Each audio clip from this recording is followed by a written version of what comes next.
Hey, what's up guys, and welcome back to Anime King 2. And today I'm going to be giving you part 71 of Uchiha Naruto, the Sage. Remember to get this one to 100 like as usual. Share this to all of your friends on your social media platform.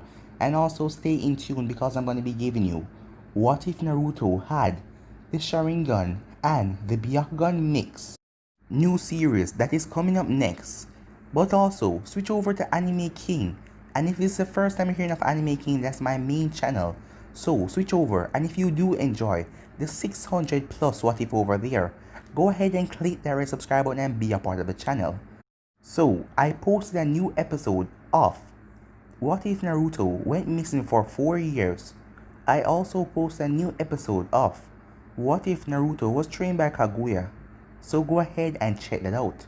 And I also post a new episode of What If Naruto created his own village.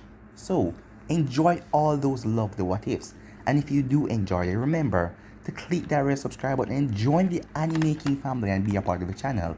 But without further ado, let's get straight into this. So, the last time we left off, Naruto surprised Hashirama when he told him that he wanted back his humanity. As we then have a time skip, and Naruto seemed to have changed a lot as he was no longer the Omni Sage. As people were starting to send assassins, the Stone Village and the Cloud Village, they started to send assassins to his country because they heard that he was no longer great as how he was. He was human now and he could die. That is because they saw his palace in the sky disappeared as everyone said that his power was getting weakened. And they were all trying to attack him and kill him. But Naruto didn't even glance any of them a look, as Kiba also came into the village, but Naruto had one of his subordinates deal with that, as Guren was also pregnant, but she wouldn't tell anyone who the father was. So the last part left off, Sasuke came by, and both him and Naruto talk, as he wanted Naruto to reveal things that he's going to do in the future, but Naruto didn't really tell him anything. So yeah guys, that was basically the last part we left off. You guys can switch across the playlist and check it out for yourself. So, let's start this new episode. The great emperor, who never stepped a foot outside of his palace, Uchiha said, as sarcasm was in her tone as she was walking in the throne room alone. Uchiha, Naruto said. What brings you here? He asked. Do I need a reason to be here? She asked. As Naruto gave her a blank stare. Every time she came here, it was always on some matter. She never just came here to see his health or to amuse him. You know, you're a manipulated person, Naruto, she said. Naruto raised an eyebrow, as no one ever came to him and said something like that, as he was a bit surprised, especially to hear that from her, Uchiha of all people who know him. What gave you that idea, Uchiha? He asked. Why don't you do anything about the issue, Naruto? The situation with other nations, they hated his empire. They often sent assassins, but he didn't do anything. He had told Heisuke not to prepare their forces for any war, just to leave peacefully because they would not go at war. He didn't go out the country to defuse any flames. He just remained inside. It was his empire, and he did nothing. He just sit around for most of the day, as he was no longer in his Sky Palace. He was now down here in the Crystal Palace, and people would try to assassinate him. He doesn't show the world any more fear, that man who destroyed army in mere seconds. He is still powerful, but he acted like he grew weak, giving his enemies a false hope. Gaara and Mei are handling it, and also Guren. Why should I take their job? As he assigned the three of them to handle the situation outside of the empire. Yes, that is true, but aren't you going to do anything at all? Uchiha asked. Wouldn't you agree to send Mei and Gaara? To talk is the best option. I have little patience in dealing with idiot fools, and I am not suited for politics. My role is more of a warrior than a smooth talker, as he prefers action more than words, and so far his actions say that he didn't want to pick a fight with any other nations. He just wanted to rest inside of his palace. That still doesn't make sense. Tell me, why haven't you done anything about the other villages? You know, if you let things continue like this, a war will break out. I have seen the horrors of war. I know how much pain that it brings, and I don't want to live through one again if someone can stop it from happening. You once told me that you didn't want a war. But you know, if things continue this way, we are going to end up in a war. So tell me again, why aren't you doing anything? Uchiha asks, as her eyes show a lot of rage towards Naruto, as he could prevent all of this and stop the war. Stop the war that will soon break out. But he was merely watching like it was a show. But this was reality, and a lot of his soldiers will die in a war that he could have stopped. No matter how strong he is, his soldiers can still die. As Naruto then spoke, I did say that I didn't want a war, but I never said that I would stop one if it occurred. Besides, I said a lot of things back then, but when I fully settled down on this throne, I realized if there is going to be a war, it will be on my terms. Uchiha narrowed her eyes at that, as she then glared at Naruto. He has done something. He revived Obito and sent Obito to Konoha to do as he pleased. Without saying anything, he just revived him like that. And Kakashi heard everything, and he took in Obito. As the time skip happened, Kakashi is now the Hokage of Konoha, as Tsunade retired. She then looked back at Naruto sternly. You revived Obito and you sent him to Konoha to do as he pleased. You send out me and Gaara not to bring peace. You don't care. You give Nagato his powers. You know that Sasuke only come here to get information, but yet you do nothing. Can't you realize that they all are plotting something? Every village. But no, you stay in this place and sit on that damn throne. Well, Uchiha, I don't want to bring peace to the shinobi world. However, I do like a world that isn't filled with violence. Gaara and Mei were allowed to work what they believe because I gave their ideas a chance. But that failed, so you can't blame me for their failure. I already warned those fools, A and Unki, that if they attack my country, I won't let it slide. Mei and Gaara had talked with them, but they didn't listen. Kurosaki was here and I told her the same thing. And I also lit up some firework for A. Back at his village, I wiped out a mountain to show him my power, but he still didn't listen. So, should I repeat what I told him a couple of years ago? My existence made those people uneasy, and they won't listen to a single thing until I am dead. But I will not make such a sacrifice. So, if it's a fight they want, then it is a fight that the Emperor will give them. So, you're saying that you've done enough. You talk to A, Kurosaki, and you send Mei and Gaara, said Uchiha. What a pity, your efforts have been for nothing. Sarcasm doesn't really suit you, Uchiha, said Naruto. Can you blame me, Naruto? Naruto then stood up as he walked towards her. Why have you come here, Uchiha? In the past, you told me that you couldn't leave Konoha for me, but here, you have left it. I am curious. So, answer me, why have you come here? Is it because of me? Do you just want to criticize me? Naruto asked.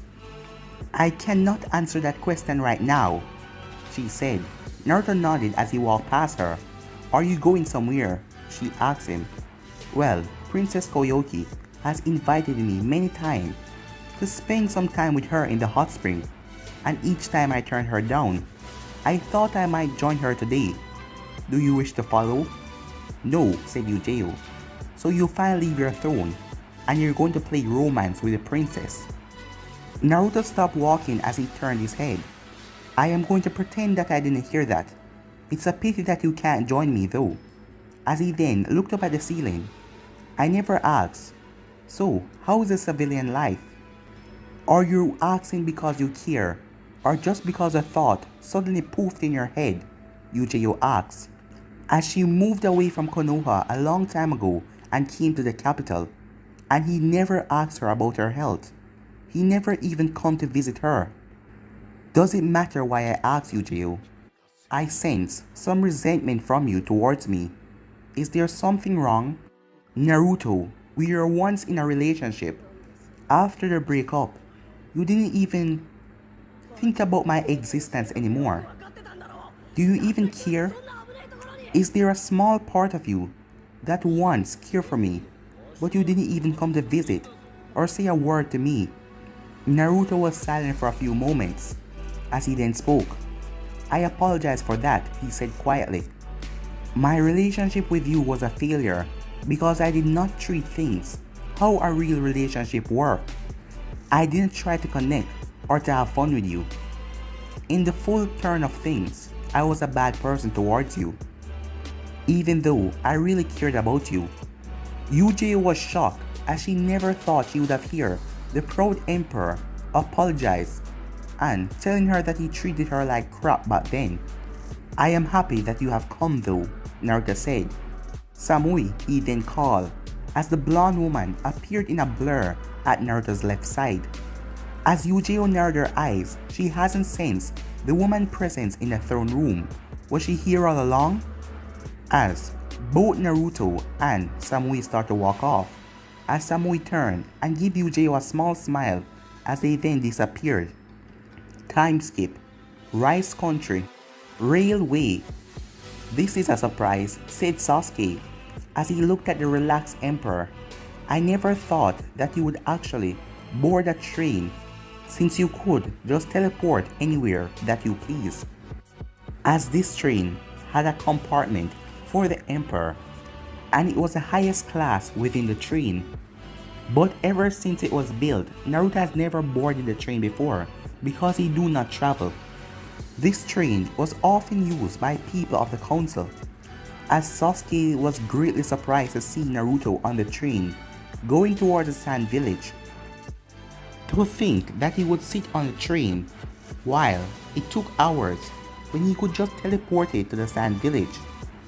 But of him doing this, it showed all of the shinobi's nation that he was still up and alive.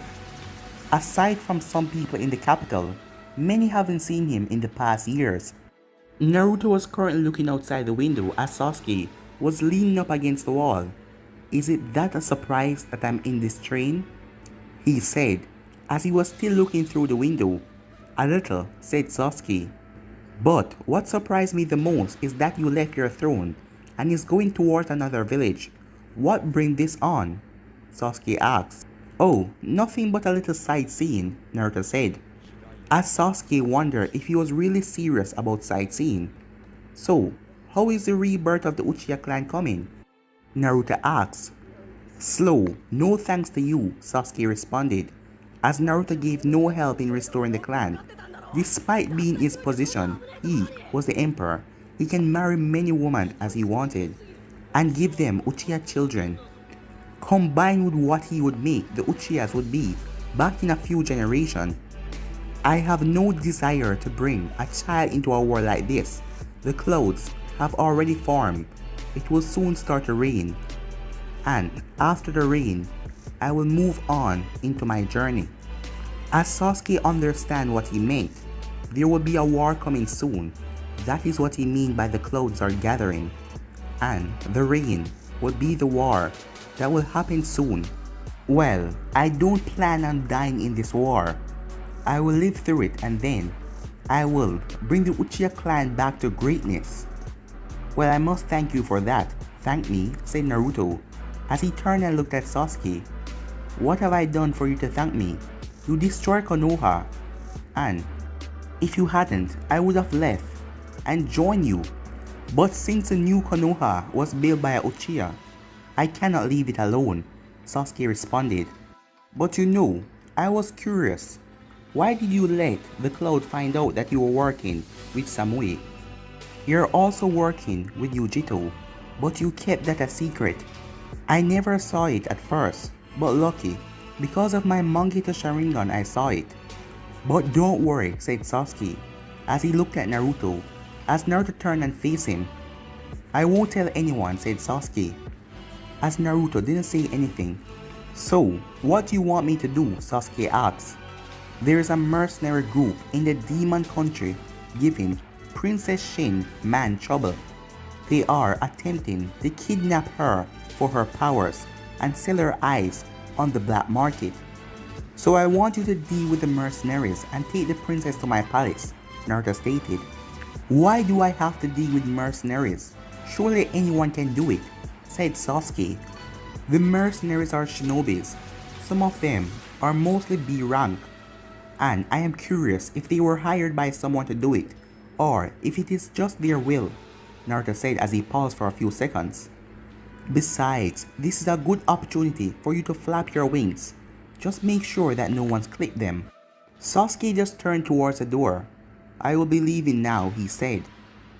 After a while, a man entered behind Naruto as he was wearing all black and he was very muscular.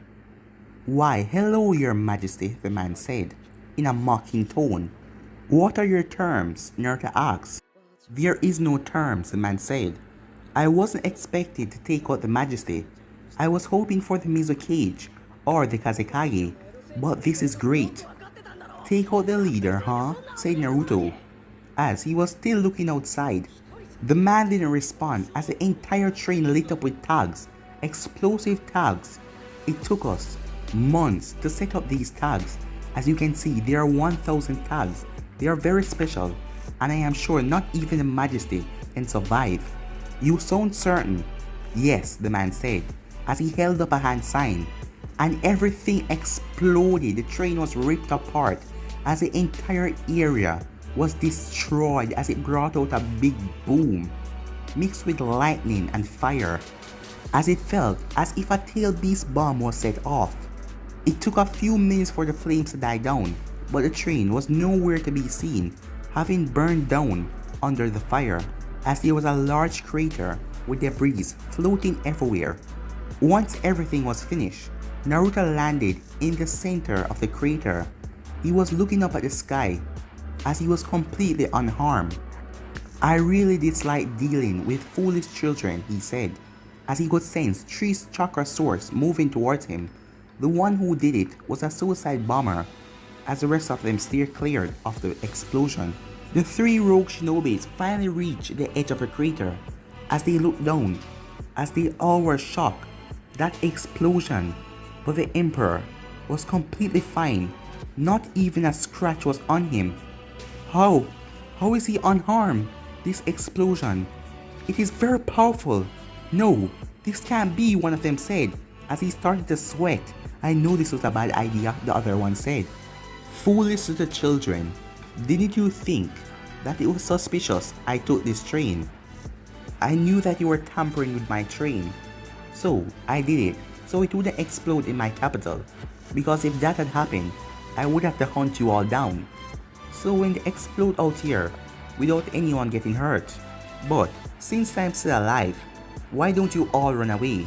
I have no desire to deal with children. Are you mocking us? One of them said.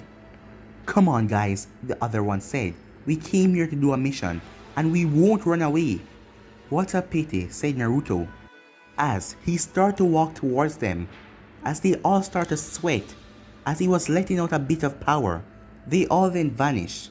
Now they run away, said Naruto, as he placed his hand on the ground when he emerged from the crater, as the earth then started to fill itself back up, as the railway started to shake, as it started to be fixed back, as Naruto then heard a noise, as a replica of the other train was coming, as it stopped right beside him, as Samui was the one who opened the door. Is it over already? She asked. Kind of, Naruto said as he entered the train. Once he did, Samui spoke. So, tell me, what happened? They ran away. And you let them? Samui asked. So, you're going to let them live after attempting to kill you, or try to hurt Gaara or me? And we are lucky that Guren do not longer use a train, or she would be caught in the incident. I am not that merciful, Naruto said, as Samui then took her seat as the train made it toward the wind country. Who was behind the attack then? She asked. Probably someone who want me dead.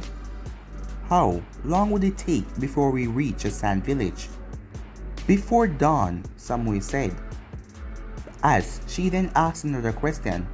Are we no longer going to pass by the demon country before heading to the hot springs? As he just gave his task to Sasuke, so he has no other reason to go there. We will still go there, Naruto said. Although I tell Sasuke to take Princess Shin back to the capital, she won't leave her place until I get there.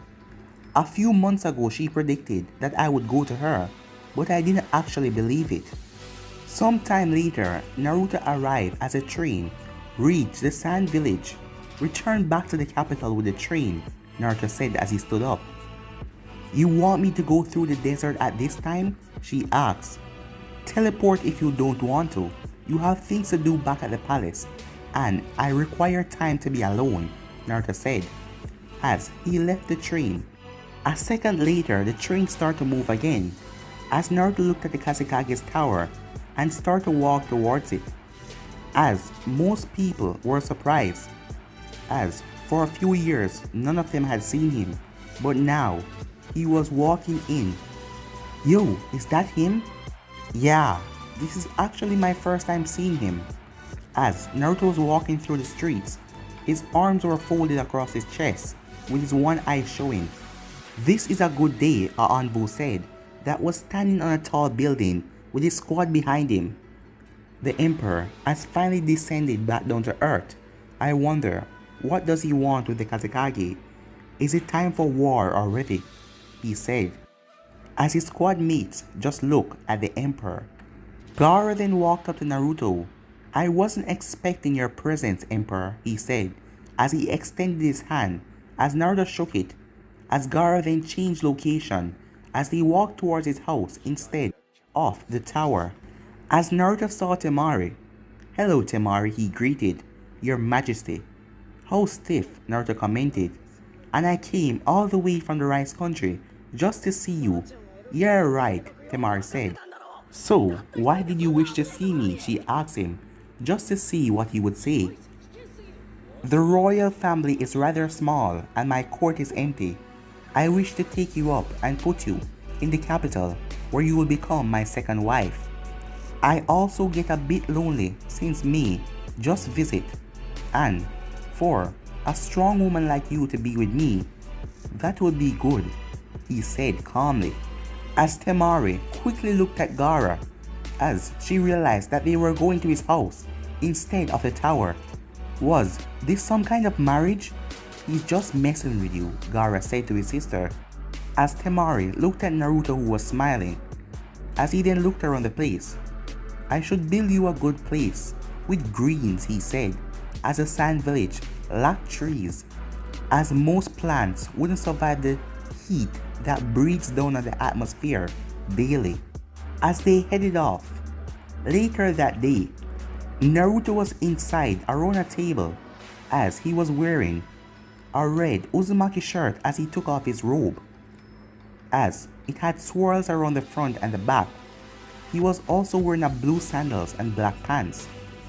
As he told them that he spent so much time inside, he forgot that he needed sandals, as Temari just snorted when she heard that, as right now all of them were around the dinner table. As Naruto noticed Temari looking at him. What's wrong? He asked, as Temari just frowned. You don't like me very much, do you?